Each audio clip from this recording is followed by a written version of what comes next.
എടാ നീ കാര്യം എന്തെന്ന് പറയടാ സതീഷേ? എടാ നിങ്ങൾക്ക് ചായ വേണോ? ചായ വേണോന്ന്? ആ വേണം ചേട്ടാ 3 ചായ പിന്നെ ഒരു കട്ട്ലറ്റ് കൂടെ. എടാ ഒരു പെങ്കൊച്ച് ഒരു പയ്യൻ്റെ മുഖത്ത് നോക്കി ജോലിയില്ല ശമ്പളമില്ല അവന് ദുശീലങ്ങളൊക്കെ ഉണ്ടെന്ന് പറഞ്ഞാൽ സഹിക്കാം. പക്ഷെ എനിക്ക് ലുക്കില്ല സൗന്ദര്യമില്ല എന്നൊക്കെ പറയുന്നത് എന്നെ ഒഴിവാക്കാൻ വേണ്ടിയിട്ടല്ലടാ.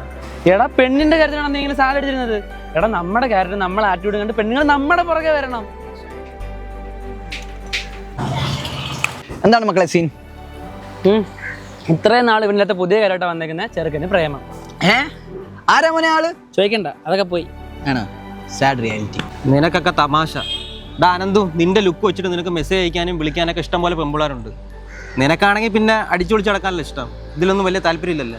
നീ ഇപ്പൊ ഡിപ്രഷൻ അല്ല, ചായ കുടിക്കണ്ട, ശരിയാകത്തില്ല, ഞാൻ കുടിച്ചോളാം. ഇതൊക്കെ സീരിയസ് ആയിട്ട് എടുക്കാടാ സതീഷേ. എടാ എനിക്ക് ജീവിതത്തിൽ അങ്ങനെ ആരോടും ഇഷ്ടം തോന്നിയിട്ടില്ല.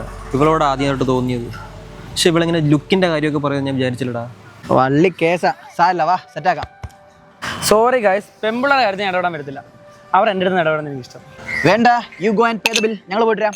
എടാ ഞാൻ പെമ്പിളയുടെ കാര്യത്തിൽ ഇടപെടാം. വേണ്ട, നിനക്ക് ബുദ്ധിമുട്ടാവും. എന്തേടാ ഇപ്പഴാണ് വരുവോ? എടാ നോർമലി ഈ സമയത്താണ് വരുന്നത്. ഇതാണോ?